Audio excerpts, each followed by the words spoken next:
Good morning. Happy Monday. Welcome to the Pitch Strike Chronicles. I'm Uncle Taz. I am here with Rob. Rob, missed you, bro. Good to see you back with us. I know your schedule has been utterly chaotic, but it's good to get your perspective with everybody again. But one thing I was saying right before we came on, and I couldn't even get hyped up about last night's win. You're supposed to have that feel good feeling when you avoid a sweep at the hands of your rivals, but it was kind of a mute win. It really was emotionless, considering the way that the first three games went. And the one thing about this series that stood out to me is we've been waiting for Fried to look like Fried again. And even though we had a little bit of traffic, it wasn't like he was lights out. I think this was one of his better pitch games this half of the season, and it all got wasted. And that's something that's really, it's not sitting well with me. And it's something that was the game that we could have stole from them, for lack of a better term. But Rob, you've been on the sidelines a little bit, so I really want to toss it to you and give you the floor for a while, and let you voice your opinions, frustrations, and whatnot. Well, what's up to everybody? We see Spencer in the chat. We got Cold Italian Pizza in the chat. Jonathan was in the chat. Of course, John the Beagle Dad's here. Lou is here. Good to see everybody on a Monday. This team's frustrating. And I've said this several times. We've all said this several times. And there's only so many times we can say it before we start to get blue in the face. But they won, 5 in a row. We thought maybe this was the turnaround. And then they come out and just get embarrassed by the Red Sox again. Outclassed, outplayed, outmanaged, everything that you can think of. To get one, I guess, is okay, just to make sure you didn't get swept at home. But losing 3 out of 4 when it was the most important series of the season, you could have proved that you were, in fact, back. And the summer swoon was finally over, and you were going to get back to winning baseball. And they fell flat on their faces. They can't field. They can't run the bases. They can't hit in big spots. They can't pitch in big spots. And yeah, it was nice to see Fried have a good start, but the offense couldn't score for him. They couldn't field. The team's just a mess. Nothing really clicks at the right time, and when it does, you don't really get the sense that it's going to stick for a while, because they've had a couple of winning streaks over the last couple of months, and not once did we feel like this was the turnaround. I didn't really feel like they were turning it around after beating the Twins and Cardinals and the Rays. I'm like, well, you should beat those teams. It's when you beat the Red Sox and you beat the Blue Jays and the better teams in the American League that I'm going to start to be like, all right, maybe they are in fact turning it around. But first chance at the Red Sox in a little bit, and they kicked our ass again. So I don't know what else to say. It's when we play these good teams, we just seem to crumble. And that was kind of the reverse of it earlier in the season. We were struggling against the bad teams, but we were beating the good teams. So it's just another head scratcher of the 2025 New York Yankees. Yeah, I think the series that really should have been a turnaround, and it was a missed opportunity from the organization, was the Seattle series, at the deadline. Like, that was when, it was the All-Star break. That's when everything should have turned around. Going, at that point. And it was, they did not do themselves any favors. You saw yesterday, particularly, the bats were, we hit the home runs. We were able to put up runs on Dustin May. And it was like, all right, but you have to be able to win games when you're not hitting a home run. And that's something, and it's very Yankee-esque. That's their MO. They're gonna punish you with their power. But you're not always gonna have the opportunity, and you're not gonna always have the pitching matchups that's gonna allow you to do that. So when you're able to win games where you're not scoring home runs, those are the ones you really want to enjoy. And everybody loves the home run. It's nice to see, especially when you see the replays, the ball launching, it's got that majestic look to it, going into the stands with the fans. But there's more to baseball than just hitting a home run. And I think that's something that the Yankees are lacking.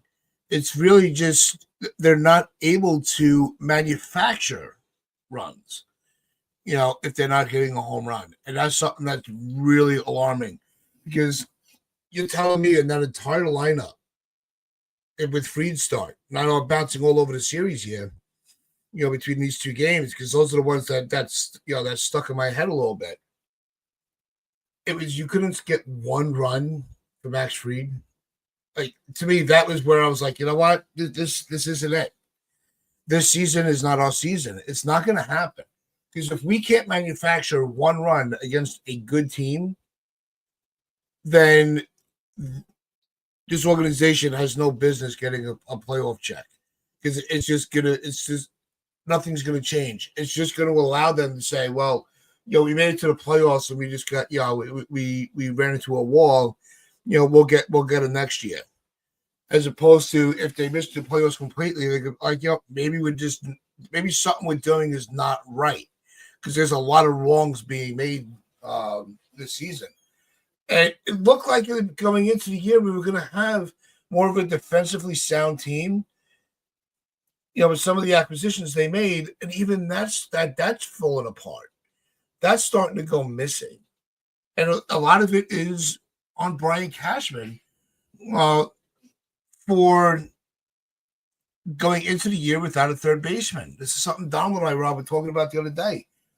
That is where the Yankees started to kind of set themselves up for failure as the season went on.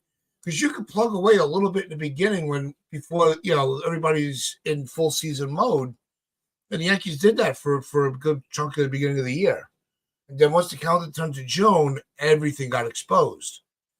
And it even got more, it got more exposed this weekend when I said on Friday's show, just split the series.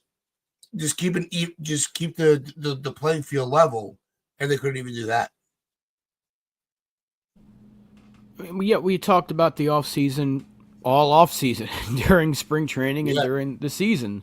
They half-assed. Well, I didn't say half-assed, but they went into the regular season like 85% complete, even 90% if you want to say that last 10% was just getting a proper third baseman, which they didn't do. So, yeah, I mean, getting McMahon late in the season was fine, but they could have easily made a move to get a third baseman when they needed to in the offseason or in the spring. But even then, they were kind of plugging guys in there like Peraza, who wasn't good with the bat but was great defensively. Cabrera, before he got hurt, was doing his job defensively, and he was slightly better offensively.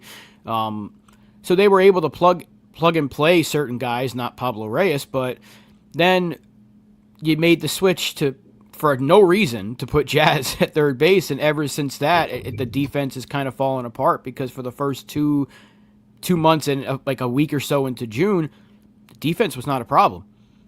The Yankees fundamentally actually were not a problem, which was great to see. You see, Jazz was playing great defense at second. Volpe's defense was fine at short. Goldschmidt was doing his job at first. Judge, Belly, Grisham, even Dominguez wasn't terrible in left field. But once they made that switch to put Jazz at third, I remember we talked about this. Like, why are they doing this? This is not a good idea. Before they even made the switch, we're like, this is not a good idea. Why break?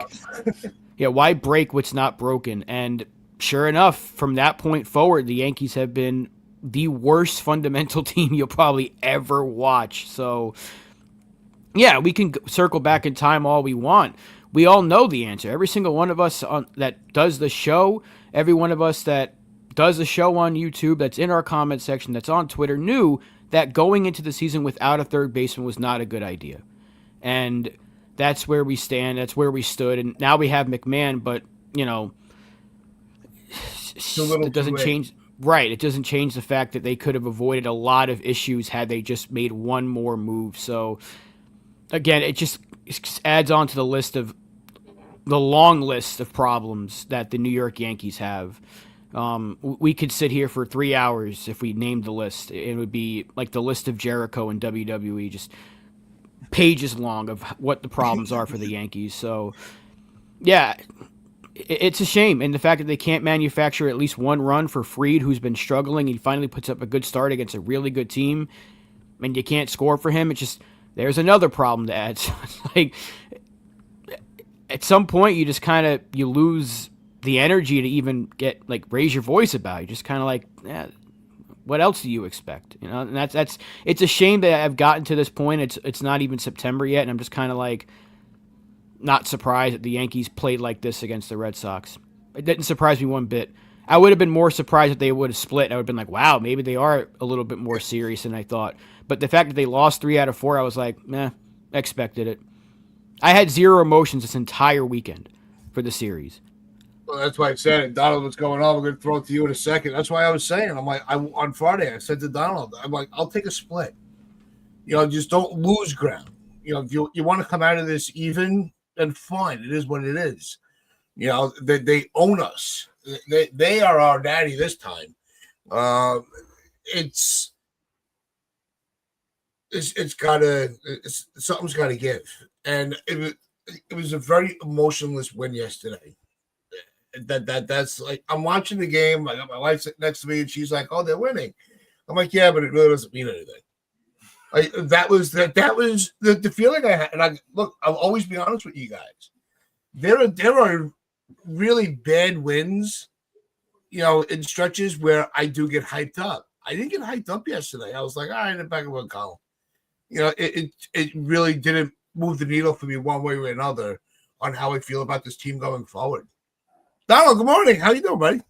What's going on? I want to say a big thank you to everyone that checked out my show on Saturday. We obviously over 1,300 views at this point, so a big thank you to everyone who tuned in on my show on Saturday. Obviously, I broke down a lot of my thoughts on the Yankees, so I wouldn't need to go through them all, but I want to say a big thank you. And if you haven't already done so, just hit the like button to our show and the show on Saturday. But you know, it's much of the same. I would say that the fact in the first 3 games we had more errors than runs pretty much told the whole story.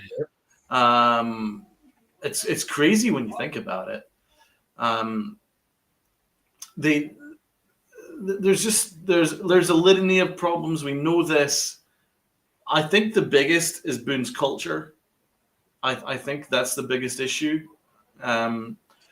I mean, there's 2 main issues for me. I think the main issue, one, is that Brian Cashman has a very short-term philosophy. I'm not entirely sure what his philosophy is, actually. But he takes it basically biannually. Every 6 months, he looks to upgrade, which is fine. December and July. It's basically it. But there isn't really much vision or foresight beyond that when you think about it, because just look at the situation with third base. No, just look at our infield in general. First base, we kicked the can down the line again at first base. Goldschmidt is going to be here until the end of the year, and then he'll be gone. So we don't really have an answer at first base. Second base, Jazz Chisholm, he's been productive, but there's still question marks as to whether you really want him to be here long term. It's very much 50-50 at this point. Like, do you really want to give him a long-term deal? Because I'm not sure if he's a winning player. But he is very productive as well. So there's a question mark. Anyway, even that aside, he's only contracted here next year, essentially. Shortstop, we don't have one unless you count Caballero. Volpe doesn't count, so don't really have a shortstop. Third base, that's another one. I mean, that's been the biggest issue for me. Brian Cashman's very odd approach to third base. They didn't acquire one in the offseason. You know, that's when you could have had Ahmad Rosario. You could have had anyone.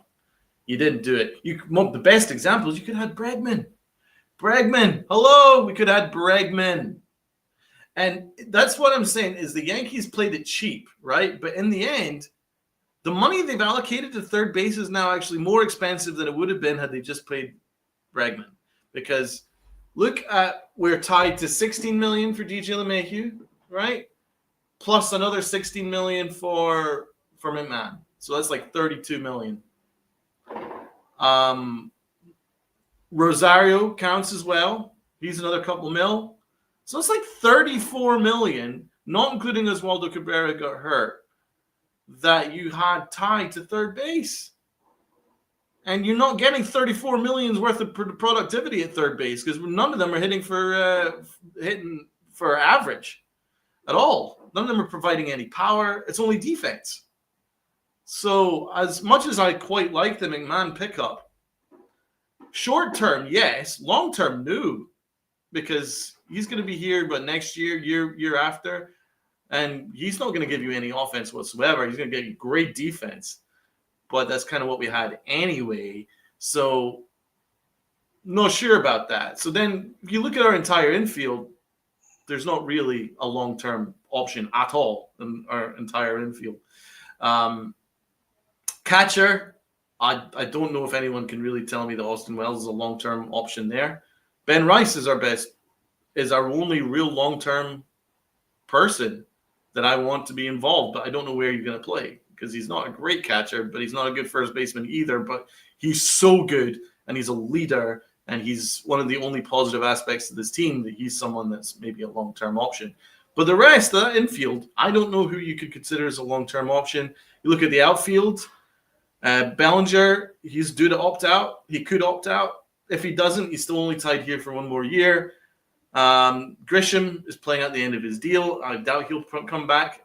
Then you got Aaron Judge, who's getting older. And left field, Dominguez, they don't like Dominguez. And he is technically a butcher in left field. I don't think there's any doubt about that. So that's my problem. Like, as much as I like the roster, it's a short-term roster. Like, there's not really much of a long-term vision. I'm not sure what Brian Cashman's long-term vision is. And that's partly what the problem is. That's problem number one. Problem number two, Aaron Boone's culture. Now, I call it Aaron Boone's culture, but it's really Brian Cashman and the Yankees culture. And it's a culture that's cultivated very much by Aaron Boone and supported big time by Aaron Judge.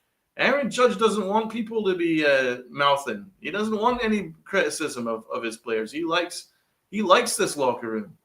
He very much supports this kind of locker room because he's been going to bat for Aaron Boone for years. So he's very much part of this as well. It's a very soft culture. Aaron Boone's big time part of it. And that's where we're at. It's soft. And we've talked about it. There's no accountability. We've talked about there's no preparation. What was the Yankees' approach against the Red Sox this series? The first three games, we had no approach. Against Bayo, against Crochet, there was no approach. None. There was zero approach at the plate. It was all the same thing, all exit velo, all trying to aim for the roof. Hey, it worked on Sunday, but the first three games, it didn't pay off. So those are my main two issues. Let's pass it to the panel. What do you guys think? Yeah, it's a big issue. It was the construction of the roster. We've circled this wagon multiple times. There is no leadership at all. And a lot of people, you saw early yesterday, everybody was, oh wow, they're sitting Volpe, and we were, everybody was shocked. I mean, you couldn't wait to get him back in the game. We're going to get into that later on, but it's like now you decide, like with Caballero, you have the option. You're almost forcing yourself not to utilize it because you want to favor, your golden boy. It's not the way you can't conduct yourself to a season like that and come out successful. It's Brian Cashman. What's his goal? To piece together a team to get to the playoffs and then see what happens. It's a roll of the dice. As long as the organization gets those playoff checks, then everything is good. It's not about the long-term goal anymore, about a championship. It's about how to bring money into the club at the end of the year. Just get to the playoffs, get your playoff check, and go home. And the fans are really we've been tired of it. And now you hear the boos in the stadium from the home crowd. I mean, if that doesn't tell you anything, then you are completely tone deaf. I mean, if we want to go, just the Volpe thing it ties right into the culture thing. Yeah. You sit him for what, 7 innings? That was your idea, he might play tomorrow. Yeah, he's going to play today. I guarantee you, he's going to play today. He sat for 7 innings yet. They couldn't wait to get him back in the game. It's exactly what you just said. They couldn't wait. And what did Aaron Boone say before the game? He's been scuffling a bit offensively, a bit. The guy's like 1 for his last 50 or something. Like, I mean, there's a point where you can defend your player, you can have your players back. I'm perfectly fine with that, but don't lie to people, because we watch the same games that you do. You can say he's scuffling a bit, just be like, he's been struggling. He's having a rough go at it. You want to use an Aaron Boone term, there it is. We need to give him a day off. Hit a reset button. But instead you got to lie, he's scuffling a bit. Oh, that was his first error in the last, 3 weeks. Like, stop bringing that stuff up. He has not been good at all this year. I mean, I can't defend the player, and I've tried my best during when he was playing well. I've been like, yeah, there goes Anthony Volpe having a good 2 months, whatever it was for the start of the season. But since June, he's been horrific. And statistically, his first 3 seasons now, because he's basically through his third season, he's not been good. So, I mean, how can you defend that? How can you keep trying to push that? And he ties into the whole culture thing. It's like they're afraid to ever say the slightest little bit of criticism of a player. Mm-hmm. And we've said this countless times, and we'll say it again. We don't need Billy Martin. We don't need the manager to hold the guy up by his throat and say, you better start hitting. We don't need Aaron Judge to do that. But there comes a point where you just have to be honest and hold people, here's that word again, accountable. But they don't do that. Why would you sit Volpe? Caballero comes in, plays shortstop, plays fine, gets a sac fly, something Volpe hasn't been able to do in like 2 months, and put Volpe right back out to a point where Volpe got like a cheer for fielding a ground ball. That's how bad it's been. They were like, hey, good job, you did it. And why are you putting it back in the game? So that ties into the culture thing. It's a Brian Cashman culture that goes down to Boone, that goes down to the captain, that goes down to the rest of the roster. And here's another repeat. Nothing will change until the Yankees change. Until the Yankees change their philosophy in the front office, nothing is going to change with the clubhouse. Nothing is going to change on the field. They are fine with what's happening because their process is apparently flawless. That's it. The Yankees believe their process is fine. Everything they do, as long as they follow the process and they trust their process, they will be okay. They're never worried. Even when they're getting embarrassed by the Red Sox. You hear it a few times from certain players, like Stanton's always going to be honest with you. But everyone else, like what did even Will Warren, he's like, I wouldn't say we're that concerned or worried. We just need to beat them. They've embarrassed you for like 8 straight games, and we're not worried. And then what did Jazz say with the 4 errors? He was just like, oh no, we got a bunch of Gold Glovers. It's like, stop with that. You don't have to be like, you don't have to throw anybody under the bus. Just be like, as a team, we have to do better. We have to do. Just use the word we. I have to step up. And if you want to be a leader, like, I have to step up. I have to lead by example. We have to do better instead of just trying to coddle everybody. You are but grown also, men. Don't forget, Aaron Judge also said something crazy that I pointed out, where he was like, he's like, oh, you got to play better. And then someone asked, like, but you've been saying that all year, and it's not changed. Why is that? And he went, well, you just ask 30 other teams, they'll all say the same thing, got to play better. I mean, it's a cop-out. They don't seem to care. And that's why it's a culture thing. I think that's like the biggest problem is the culture they've instilled, because you didn't, even when they were playing bad baseball in like 2013, 2014, when they didn't make the playoffs, 2016 even, you didn't hear this kind of stuff. No, there were still games that were exciting to watch. This is almost really unwatchable at this point. And those rosters in 2013 and 14 were rough. Bad. Like, we were watching Travis Hafner and Eduardo Nunez play baseball, and not even those guys were like, no, we're Gold Glovers, we're fine. So it's just like, this is a culture thing, and this is why we've all wanted a systematic change, top to bottom. And until we get that, we're not going to get much change. So that's why I do agree to an extent when people say, if you fire Boone, who do you replace him with? if it's Brad Ausmus, it's going to be the same thing. It might be a little bit different in terms of the way Ausmus might answer some questions, but as long as the GM and his posse are still in charge of things, you're not going to get much of a change. And that's why they did move on from Girardi and Thompson and Pena, those guys that did hold people to account. As much as I didn't like Girardi, I loved Pena and Thompson, but those guys are no longer part of the organization. And look at who they have. Our third base coach is a joke. I don't even know the first base coach's name. I forget who our hitting coach is because it doesn't really matter. Apart from Matt Blake, you don't really hear much of anything from the coaching staff. It's all on Aaron Boone. He's recycling his greatest hits every other week. So it is a culture problem. The guy speaks out of his ass. The GM speaks out of his ass. The owner's nowhere to be found. And the New York Yankees are free-falling for the last 2.5 months, going on 3 full months of baseball, just playing terrible, free-falling, blowing an 8-game lead, now potentially falling out of a playoff spot. If it wasn't for certain guys like Giancarlo and some of these, like David Bednar, they might be out of a playoff spot right now. So, I mean, this is what we have, and they just want to sit there and pretend like it's okay as long as they salvage one or they follow their process, and that's not acceptable. Not for a team with a $300 million payroll that tells you every year the goal is to win a championship.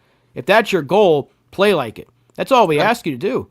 And further to your point about the culture, we've heard Volpe and we've also heard Jazz say the same thing. Oh, I would do it again. I would do it again. Remember it's when encouraged. Jazz got caught out at first base? I would do it again, he said.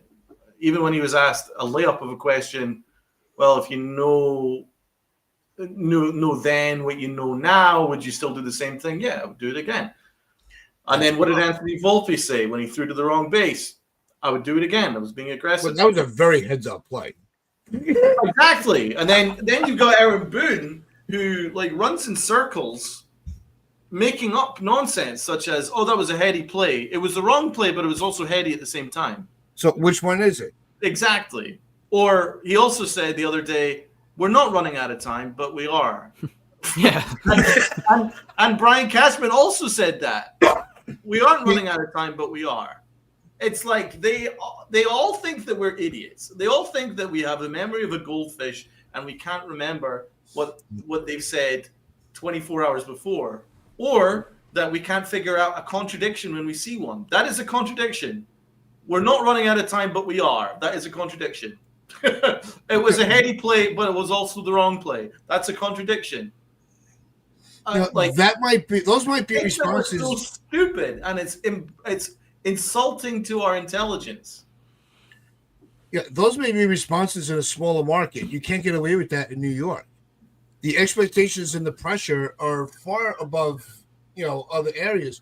But even teams that are poorly run don't spit out that kind of bullshit. No, you wouldn't see that in minor league baseball. Yeah. You wouldn't even see the Savannah Bananas do that shit. No. And they're supposed to be having fun out there, but even that's just, they really do think we're stupid. And this has been proven over the years of the way the front office, not just Cashman, but the way that Gene Afterman spoke about, not Gene Afterman, was it Gene or it was her? Yeah, the way that she spoke about the fans, the way that Cashman will kind of throw slights towards our way, the way Michael Kay speaks about the fans. It goes from, and even Michael Kay's been critical of the team, only on his show though. When he's on the Yes Network, you rarely hear it. But it's like they think we are dumb. When all of these quotes are available in video form, or you'll actually read the quote yourself on an article, or it's just in a tweet, it's all there for us. The quote, the actual quote, verbatim of what they say. So we're not putting words in people's mouths. All we do is repeat what the Yankees are telling us. So they think we're stupid, but we're just spitting their mouth garbage back to them. It was a heady play. Against the Astros in the ALCS, and Brian Cashman said it was a fan perception problem. Yeah, that was the problem. It was it's a front office problem. Perception versus reality. Perception was that they underachieved. They got swept. Reality is they had a hell of a run at it. I mean, again, blaming the fans, contradicting yourself. It's nonsense. Oh, that's right. You were saying, we started using the phrase brilliantly coined by Donald with the Boone culture. But I want to take it a step further. I think it's just a Cashman curse. Yeah. The Cashman what? Nothing has gone well. Because you could even go into the 2009 World Series. He got lucky on the backs of Stick Michaels' core to get that championship. Yeah, he brought in A-Rod, but there were a lot of players that were still able to play well that weren't poisoned by his analytics and his way of thinking. What are you talking about? 09? 09. Oh no! Come on now! Don't take that away from him. Like you tell me that CC and even Burnett, Teixeira, Swisher, those guys, Damon, those guys had nothing to do with. Fair argument. Come on! Don't. I mean, look, we can say a lot of things about Cashman to criticize him, but 2009, like I can't use that against him. Like that's the only year they actually went all out and said, "Fuck it, we're doing whatever it takes." Teixeira could have allowed that Matsui to leave and brought in Nick Johnson. Exactly. That's why we can criticize him about 2010 and further on every single year past that. But 2009, like that dude, that was the year that they did everything. Teixeira was about to be a Red Sox, and they're like, no. CeCe didn't want to come to the Yankees. They're like, no, yes you do. Like they got the two best starting pitchers and the best hitter on the market that year. Yeah, that doesn't happen. Brian Cashman's been living off that, right, ever since. All right. So I vote eventually it has to run out because even the Red Sox. I mean, even Theo Epstein left the Red Sox. Like, it's okay for GMs to leave their jobs. It doesn't mean that we disrespect them. It doesn't mean that we don't appreciate them. But eventually, there comes to a point where whatever message that they're putting out there isn't working. Aaron Boone's message in the locker room isn't working. That's clear. The current culture that the players are all very comfortable with isn't working because they're too comfortable. And that includes the captain. I'm sorry, I have to be honest. They're far too comfortable. They need to be uncomfortable. That's not a bad thing. To be a little bit uncomfortable is not a bad thing. It's sports is a competitive industry. I don't understand this participation trophy era that we're in right now. I don't understand that. It's not the Yankee way. But the biggest example of the participation trophy is Anthony Volpe. So Chris Kirschner, who's like one of the only media guys that does his job, apart from Joel Sherman. Mm-hmm. Chris Kirschner broke it down. Here is a little paragraph on Anthony Volpe, and this is exactly why the Yankee message that they're sending out doesn't work, because it's a lie. Volpe has been one of the sport's least. This is the paragraph. Volpe is one of the sport's least valuable players this season. He has the third worst WRC plus amongst all qualified shortstop. He's been the ninth worst base runner amongst all shortstops by Fangraph's base running runs above average metric. He's been the third worst defender at shortstop in outs above average.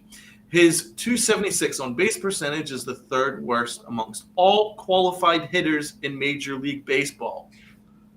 The third worst amongst all qualified hitters in all of baseball, not just shortstops, all positions, all of baseball. And yet, as Kirschner points out here, the Yankees treat Volpe as if he's untouchable and above recourse. That is the perfect paragraph, and that was on The Athletic. It perfectly sums up where they're at with Anthony Volpe. The gaslighting and the flat-out lying and the coddling. And it's embarrassing because I have never seen it before. I can't think of a player that has been given this run, 3 straight years of being untouchable, with this awful level of production and his level of coddling. I haven't seen it before.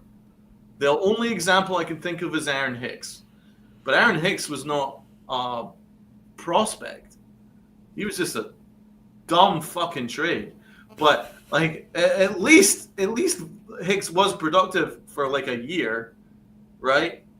that This was got his him his huge. big contract. Volpe has not been productive at all. At all. He's been okay for like a week at a time, occasionally. He gets hot for a week, but then loses his swing. And then he disappears again for like 2 months. But the Yankees have their blinders on. And that's why I keep saying it, is like that worst thing that could have happened to Anthony Volpe was being given the gold glove in his first year, because it almost gave the Yankees a big massive pat in the back that their process is so good. And they've just allowed him just to completely deteriorate as a player with no recourse. And they just keep saying, "Oh, he's going to be elite. He's elite. He's elite. It's just around the corner. It's just around the corner." And that is the problem. They've never once held him to any kind of account. Now, I don't rate him as a player. I don't think he's a good player. I don't think he'll ever be a good player. However, I think the Yankees are making him 100 times worse than he actually is. I think that if the Yankees were a proper organization, they would sit down with him and they would be honest with him. If they were a proper organization, here's how you can be honest with him without throwing him under the bus. You allow the ball to play you. You got to fix that, because that's what he does. He sits back and allows the ball to play him,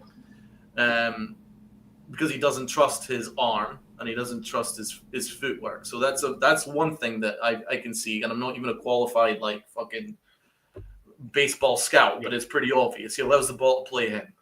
Also, the later we get in a game, the game quickens up for him. It speeds up on him, and he panics and he makes a bad throw or he makes a bad read, right? That's what happens to him. So here's what you can just say. There's a lot to like about Volpe. He's got a lot of tools in his bag that we can cultivate. But what we need to do is we need to fix that the game quickens up for him. If we can sort that out with him, I think we've got a good player here, and we're going to work with him. Something like that, where you're not throwing him under the bus, you're saying what he does well, which isn't a lot, but at least you're trying to not throw him under the bus, but you're also being kind of honest and you're not lying to someone. But if you got Aaron Boone sitting there going, he's fucking elite, he's elite, yelling and screaming at a fucking wall saying he's elite, when it's obvious by every single metric that he's the third worst player in baseball, then I'm sorry, I don't buy anything that the Yankees sell me. If they're telling me that Anthony Volpe is elite, what is Aaron Judge? What's Giancarlo Stanton? Right? What's the levels here? Because that's an insult. You know what I'm saying? That's an insult to our intelligence, but it's also an insult to the locker room if you're saying that Anthony Volpe, who's the third worst player in Major League Baseball apparently this year, is elite. Then what about the elite players like Bellinger and fucking Stanton and Judge? Like, well, what are they then? Are they super elite? What's your levels, dude? Like, what are your levels? Or is it your levels just to blow smoke up everyone's ass and then fucking lie to the fans? Is that what your levels are? That's what it is. It's the second one. That's exactly what they do, because every other team would have at least sent down Volpe or stopped playing him entirely at this rate. Like, if he becomes a 20 home run, 70 RBI guy with plus defense, you can live with that. But his defense has taken a complete downturn this year. That's what's most concerning to me, because through the first 2 years, he hasn't really shown consistency offensively, to a point where, like last year, multiple times I said, just become an average hitter with plus defense, and I'm going to live with that. You can put that at the bottom of your order, and you're going to be fine with that. But the Yankees, in their mind, let's bat him fifth, let's bat him sixth, let's bat him seventh, tell you he's elite. Ironically enough, you said Boone will yell at a wall. The wall will probably give you better answers than Aaron Boone would. So this is what you have to deal with. Better and analytics, too. You get better analytics. You get better anything from the wall. The wall would be a better manager than Aaron Boone. But this is what we have to deal with. And again, I do agree with you that the Yankees have done him no favors. Why does he keep getting this run? I'm not saying he would be an elite player if they sent him down. He would come back up and just tear it up. But There's no reason why a former top 5 prospect in the sport is this bad and getting progressively worse. They usually get, even if it's a slight improvement year after year, they usually get better. In the Yankees world, they get worse, and they get far worse. Like, he was okay his rookie year. Good defense, the bat was there at times, 20 home runs. That's not bad at all, 2020 season. Okay, do that again.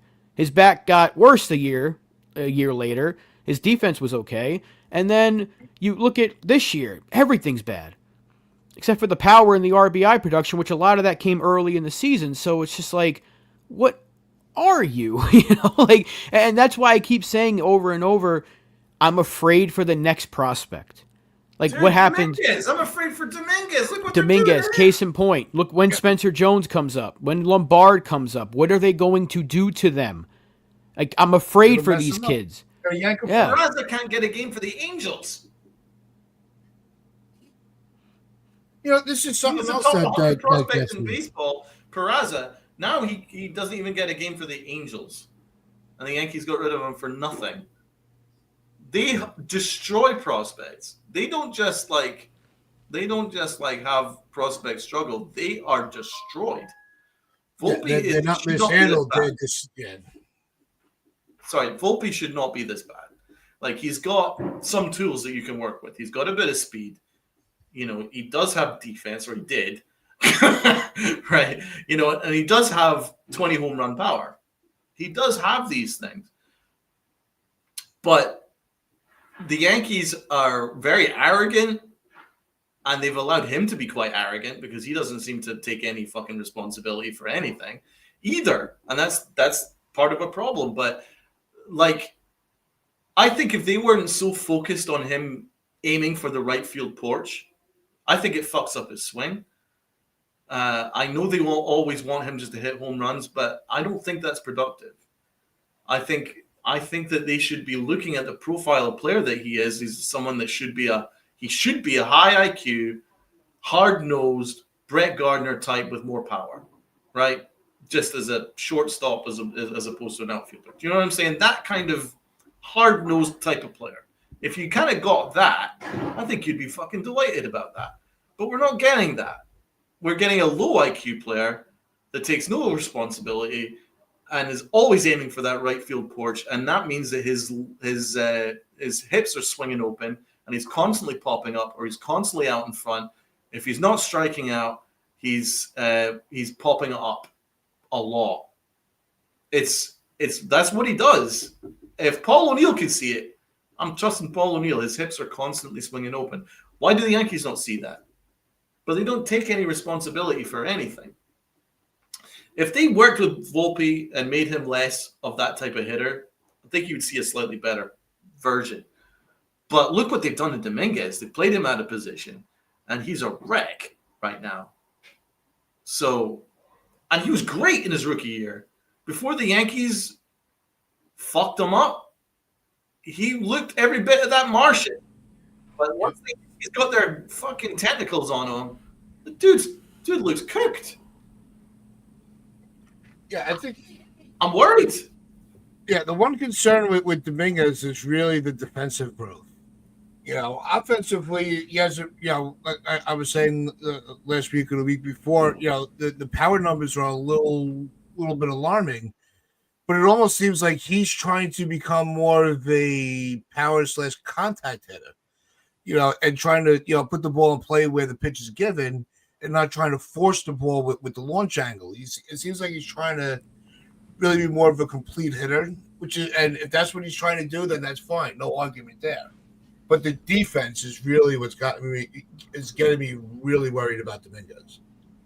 Well, they don't even let him play that much. I know he played 100 games, but they don't let him. He can't hit lefties, but they don't want to play him against lefties to try and get better.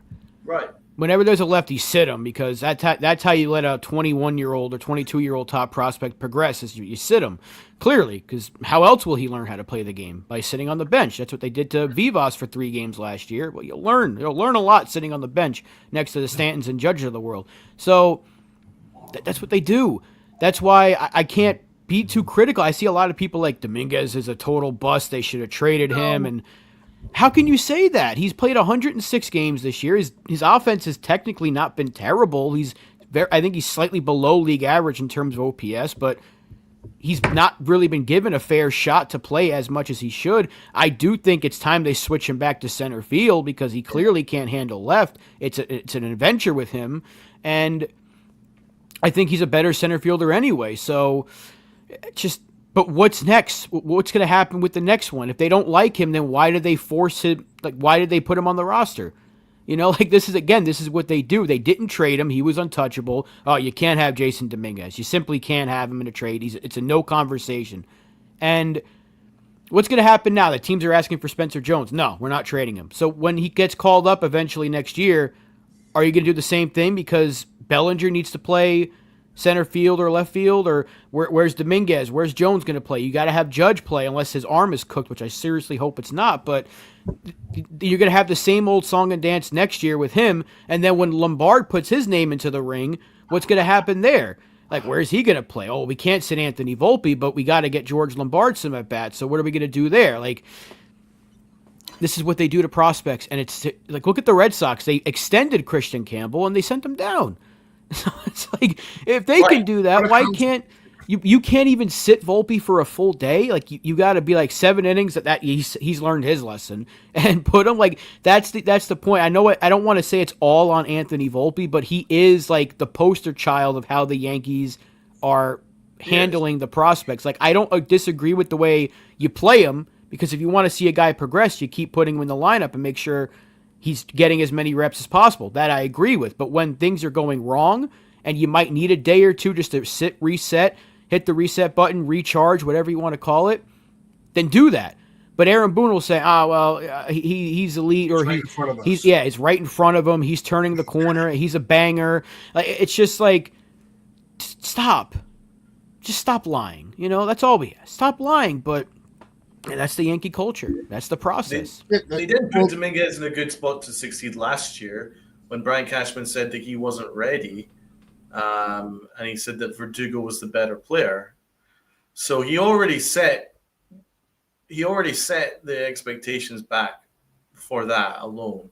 Then he kind of rushed him into left field and he struggled immensely. This year, here's the problem that I've been saying about Cashman's philosophy or lack thereof. This is where you're running. They're almost like you're running into a wall with the fact that they're trying to develop their prospects, okay, but also they're trying to win at the same time. And you've also got players that are on a contract year that are playing for their contracts, right? And then it's kind of coming to a head right now because you've got Volpe, who the Yankees don't hold any fucking recourse for this kid, so he plays all the time. Even though Caballero was a much better player, and there's not a question about it. He's a much better shortstop, much better all-round hitter than Volpe is. Not power-wise, but as an all-round hitter, much better. Plus, much better base runner. He's someone that's going to be really useful, but the Yankees are still tied to this Volpe experiment, right? So you got that. Then you got Dominguez and then the whole Grisham and Bellinger thing. Dominguez, he can't get any playing time because Grisham has been fantastic. How can you sit Grisham? He's also on an expiring contract.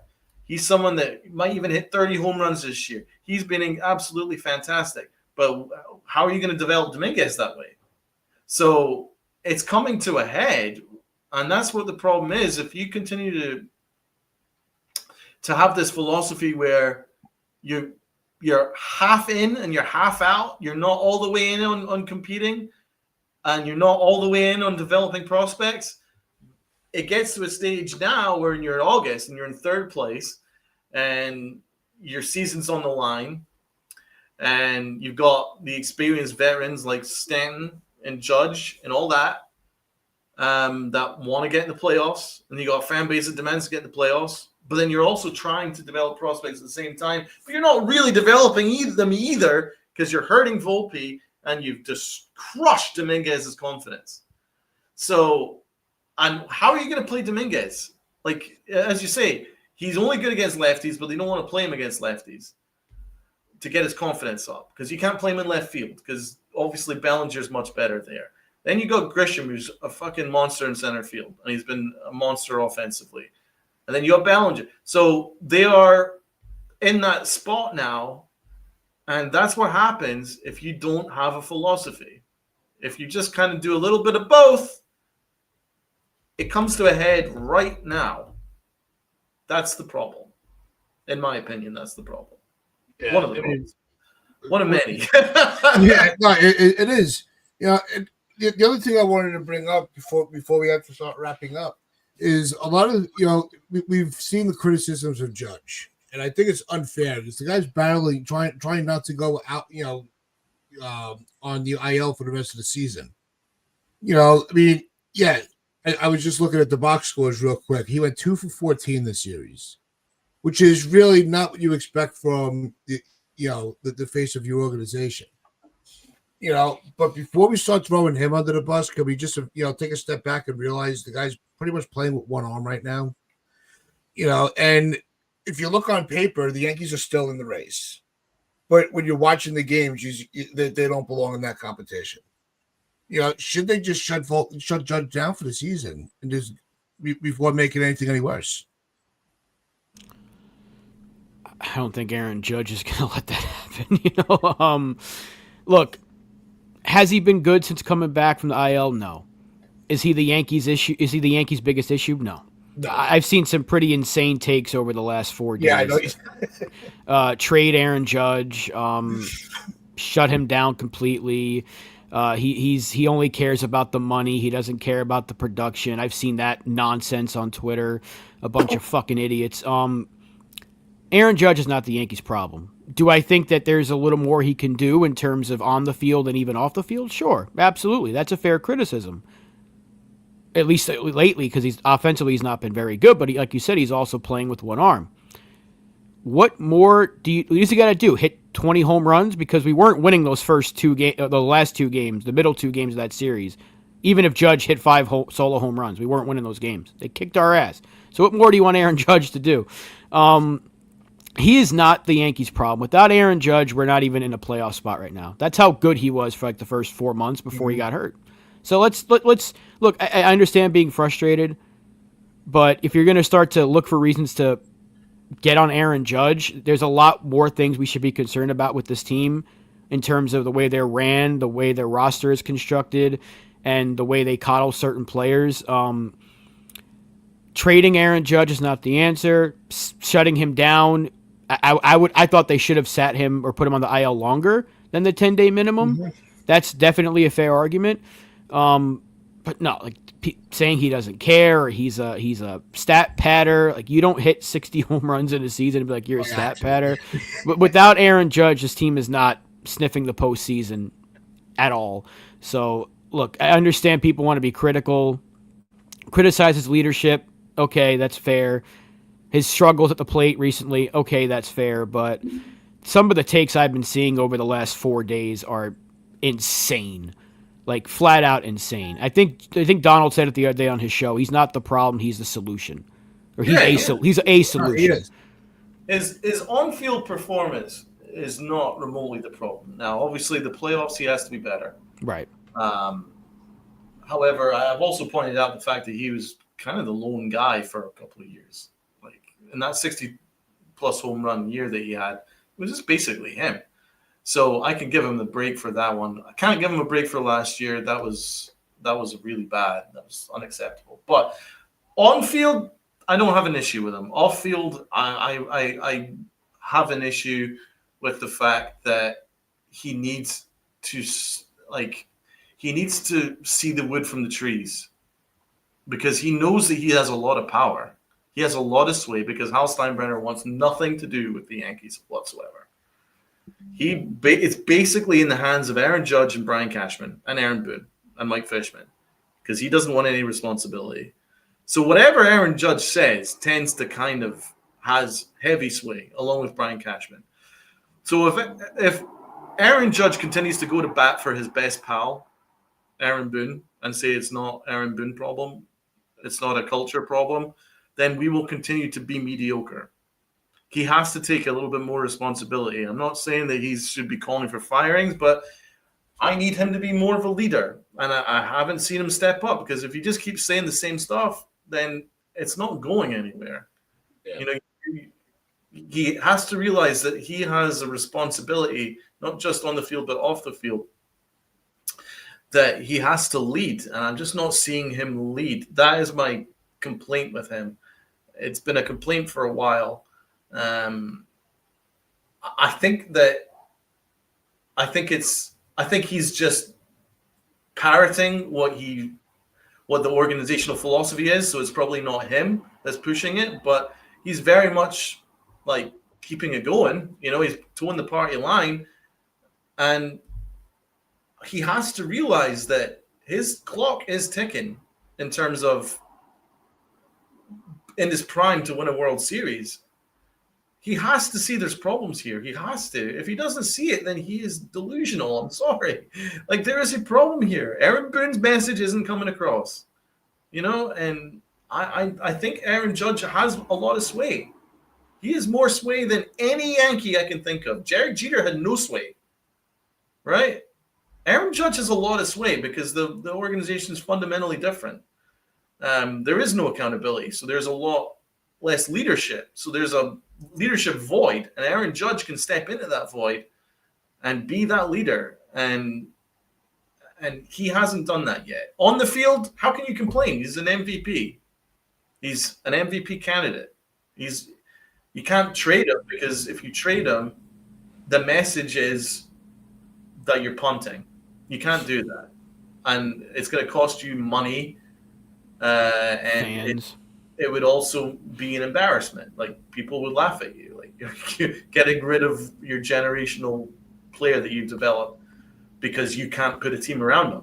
He is a solution, but I am not letting him off the hook with his lack of leadership. I think he's too friendly in there, and he's not tough enough. I want to see, and it's I know it's a cliche. I don't want to see someone that likes to win. I want to see someone who hates to lose. Someone who hates to lose. There's not enough Yankees in this roster that hates to lose, that it hurts them. Posada made him angry, want to fight people. Jeter would just give you the death stare. Like, those guys hated to lose, and it propelled them to succeed. But the current Yankees, they're just sort of like, oh, well, if we lose, we'll get them tomorrow. Even if you lose the World Series, oh, well, we'll get them tomorrow. There's no game tomorrow. We'll get them tomorrow. That's the problem. If that doesn't get fixed, then nothing will change. That's literally what they kind of were saying in the ALCS was the 2022 when they punted game one. It's like, well, we still got 3 games left. Like, so yeah, you're not even wrong in that assessment when you say they would literally say, oh, there's always tomorrow. Like, no, not if you're getting eliminated. There's no tomorrow. But that's just how they are. I did want to mention one interesting take here. One, this is a really good take. It's not a Judge problem. It's more so about the way the Yankees are constructed, which is kind of what we've been talking about this entire show. I think it's a great take. But Raikia here, if time gave you a second chance, would you trade the 2009 championship for George to still be here? Well, I think George would be like 100 at that point, wouldn't he? But no, I don't. I'll answer real quick. I say no because he'd George be 95 right now. Yeah, 95-year-old George Steinbrenner. I don't know. Remember that one clip? It wasn't a clip, but it was a skit from a long time ago where they had George Steinbrenner's brain, and it was Brian Cashman Jr. running the Yankees. I don't know if anyone ever saw it. I think it was like E-Bombs World or something that put it out. And they would bring out his brain to re-sign Roger Clemens when he was like 90 years old with dementia. and it was one of the funniest clips I've ever seen. But no, I wouldn't trade 2009 championship to bring George back. But I do think that if Hal, I always say I don't think Hal needs to be like his father, but if there was something he can take that his father had, it was what Donald just said, someone who hates to lose. That's something that I think we need a lot more of in this entire organization, is people that just despise losing so much that it makes them make drastic, maybe even tough decisions. I'm sure they all love Aaron Boone in that organization. I'm sure Hal loves Brian Cashman because George liked Brian Cashman. You got to make a tough decision sometimes for the betterment of the team, for the betterment of your business. The Yankees are his business. That's his piggy bank. Right. Sometimes you got to make a tough decision to make things better. And the Yankees have to realize that sooner than later. They're the only organization I know in all of sports that we follow that have made no changes in 8 years. They've not made one single change. They self-audited themselves and just confirmed their own bias, right? So, like, every other organization makes fundamental changes. If something, even if you're mediocre, they're like, well, we're mediocre. We got to be better. Every organization has changed. You look at it, you go through every sport. I could go through every fucking sport. Every organization has made changes. The Yankees are the only organization I can think of that are very content with just making the playoffs and losing and just going, job well done. You got $300 million payroll. There has to be higher expectations than just being a second wild card. That's crazy. But here's one last point regarding that question. What we forget is that George didn't want to give Hal the job. George didn't want Hal to be the owner. He didn't. He wanted it to be like Steve Swindle. He wanted it to be Hank. He didn't want it to be Hal. He wanted it to be Hal's sister. He didn't want it to be Hal. Hal is a reluctant owner. He's not a baseball guy. He's into horses. He's into yachts in Italy, and he's into other things and hotels. He's not into baseball. He's kind of learning baseball on the fly, but he's not he's not that interested. And you can see it because he's not here. If he was interested, he would be here. Like, this is serious. Yeah, he's also into AC Milan. Good point, Luca. That's it. So, like, Hank, the biggest problem was Hank dying. Hank dying left a massive void in the family. Hal's had to step in and take in a bigger share of the responsibility, and he doesn't want it. And Hank was much closer to George than Hal is. Yeah. You know, Hank and George had a very similar philosophy. I mean, argue the merits of it or not, Hank was the one that really pushed for A-Rod's contract. You know what I'm saying? Like, he was the guy that was happy to spend big time money in order for the Yankees to beat the Yankees. He was the one that was like, go, George, Brian, go and spend whatever you need to do in 2009. Now, with Hal, he is not interested in that. And we're in so much trouble because it starts from the top. That's where you set standards. And he's not setting any standards. I don't know how we fix that. I mean, yeah. Hal just does it like when they sit at the family. Don't they have like family dinners, and they sit there and you can, Jennifer Swindell's looking across the table, going, "Bro, what are you doing in this organization? Like, don't like, you're lucky Dad's not here, But like, I just this Hal's gonna run it the way that he wants to run it. And that's just the way it's going to be, unless he sells the team, which is not going to happen. This crazy thing, if he is shot right, and if he is so reluctant, why isn't he like handing off the ownership to somebody else? Right. Let Jennifer have a run at it. What could happen? What about his sister? Like, I see her at games, like. Yeah. Oh, she's at a lot of games. Yeah, just. That's what I'm saying. Doesn't she look across at the table and say to her brother, enough's enough? Well, is her brother even there for a family dinner? He might be on a boat somewhere for. I don't. Well, you don't have to go to the stadium. He might be watching a soccer game or playing golf. I would imagine if there was a family dinner, it'd be like that scene in The Bear where John Barenthal throws a fork at the guy and they start a big brawl. I don't know. Because there's got to be some. How does this keep happening to a team with the payroll the Yankees do have? It's insane to me. you're right, Donna. Like $300 million, you should be running away with the East every single season. Yes. That's not even like that's not even pumping our chest. Be like, oh, we're better than you. That you should be with $300 million compared to the Red Sox, which I think is like half of that. Like, or like what are they like 180 or something like that? It's crazy the difference in money that we spend compared to the other teams that are way ahead of us. Yeah, I mean, apart from the World Series run, they've underachieved spectacularly. Yep. For the payroll, a lot of wild card exits and some sweeps in the playoffs and all that stuff. But Brian Cashman keeps coming out saying our process is great. We love our process. We're very, very proud to make the playoffs. We're in the dance. That's all the Yankees care about, getting in the dance.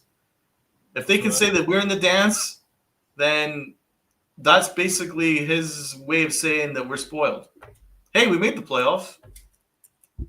You're spoiled if you want more than that. That's what it's come down to. I mean, we have to remember it's kind of hard to miss the playoffs. With our payroll and with the talent that we have, it'd be kind of hard to miss it. With 3 wild card spots. Do you know what I'm saying? It's kind of hard to miss it. If you're 5 games above 500, you're kind of there, right? You're there or thereabouts. That's the bar. That's not a very high fucking bar. No. Over 162 games, especially when the American League is so weak, you're going to beat up on 80% of them anyway. And that's what the Yankees do. They beat up on 80% of them. They win 85 games. They lose all the games against 500 teams, above 500 teams. And then they say, hey, we made the playoffs. What more do you want? Shitty process. Well, I mean, what do I want? Before we sign off, I do want everybody to throw a little birthday cake into the chat for Lynn. It is her birthday today. So happy birthday, Lynn, our host on the upper deck. Lynn, hope you have a great day today. So, but we are going to wrap things up. God bless, Lynn. God bless. Thank you for all the work that you do on Sundays. And then I will have more thoughts on Hal, a little more into my theory on Judge, and thoughts on the Little League World Series game yesterday and how it compares to today's MLB on the return of After Dark tonight. Let's go. So make sure you tune in at midnight. We'll be breaking all of that down. So with that, hope everybody does enjoy their day. Hope to see you all later tonight. Midnight, right here, live. After Dark is back. So with that, make sure you hit that like button, hit that sub button, share this out, your friends, your family. The shit is on the corner. Just Pitch Strike Chronicles. I am Uncle Tats here with Rob, Donald, and of course, all of you amazing people in our chat and all our subscribers, and everybody watching on Twitter, on Facebook, and listening on SportsWire. I appreciate every single one. I think we can all agree that the chat has been killing it with us. Yes. Me personally, and the show here, you guys have been killing it. Thank you so much for your loyalty, your support, your continued support. Like Dev, for instance, re-upping for 6 months. I mean, you guys are just the goats. That's why we do this. We don't do it just for the enjoyment of screaming about the Yankees. We do it because we want to share our love of the team with you guys and interact with you guys, because it's very much as much your channel as ours. We love you guys. Thank you so much for your support, and please continue to do that if you can, as we want to try and get to 2K and beyond. And unlike the Yankees, we want all of you to remember to wear those pinstripes of pride and play on.